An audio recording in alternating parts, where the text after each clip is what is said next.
Every one അസ്ലാമു അലൈക്കും. അപ്പോൾ എൻ്റെ ഫ്രണ്ടിൻ്റെ എൻഗേജ്മെൻറ്റ് പറഞ്ഞിട്ട് ഞാനൊരു ഷോർട്സ് ഇട്ടിരുന്നു. അങ്ങനെ നമ്മുടെ എൻഗേജ്മെൻ്റ് ഒക്കെ കഴിഞ്ഞിട്ട് ഞാൻ നേരെ പോയത് എൻ്റെ വേറൊരു ഫ്രണ്ടിൻ്റെ വീട്ടിലേക്കാണ്. വരുമ്പോൾ എന്തായാലും വീട്ടിൽ വരണം എന്നോള് പറഞ്ഞിരുന്നു. അപ്പോൾ പിന്നെ പെണ്ണിനെ സങ്കടപ്പെടുത്തണ്ട പറഞ്ഞിട്ട് ഞാൻ അവളുടെ വീട്ടിൽ പോയി. നമ്മൾ വേറെ വേറെ കോളേജിലായതുകൊണ്ട് ഇടയ്ക്കിടയ്ക്ക് ഇങ്ങനെയൊക്കെ കാണലുള്ളൂ. അപ്പോൾ പിന്നെ അവിടെ ചെന്നതും മോളിനിക്ക് ജ്യൂസൊക്കെ തന്നു. അങ്ങനെ അതൊക്കെ ഇരുന്ന് കുടിച്ചു. പിന്നെ നമ്മൾ കൊച്ചു വർത്താനത്തിലോട്ട് കടന്നു. ഇവളുടെ പേര് റിൻഷിത എന്നാണ്. നമ്മുടെ സ്കൂൾ ടൈമിൽ എനിക്ക് ഒരുപാട് ഫ്രണ്ട്സ് ഉണ്ടായിരുന്നു എങ്കിലും ഞാൻ ഇപ്പോഴും കോൺടാക്ട് ഉള്ളത് ആകെ 2-3 ഫ്രണ്ട്സ് ആയിട്ടാണ്. അതിലൊന്നാണ് ഇവളും ബിൻഷിതൊക്കെ. അവളുടെ പ്ലാസ്റ്റിക് പൂ ശേഖരണം കാണിക്കരുത് എന്നോള് പ്രത്യേകം പറഞ്ഞതാണ്. പക്ഷെ എനിക്കത് കാണിക്കാതിരിക്കാൻ എൻ്റെ മനസ്സ് അനുവദിക്കണില്ല.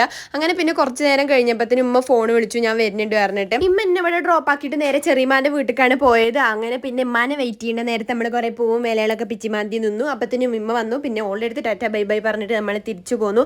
പിന്നെ നമ്മൾ നേരെ പാലും സാധനങ്ങളൊക്കെ വാങ്ങാൻ പോയി. അതിൻ്റെ ഇടയിൽ ഞാൻ ഐസ്ക്രീമും വാങ്ങി. അങ്ങനെ പിന്നെ ഐസ്ക്രീമും കഴിച്ചുകൊണ്ട് നമ്മളുടെ വീഡിയോ ഇന്നിവിടെ അവസാനിക്കുവാണ്. ബൈ.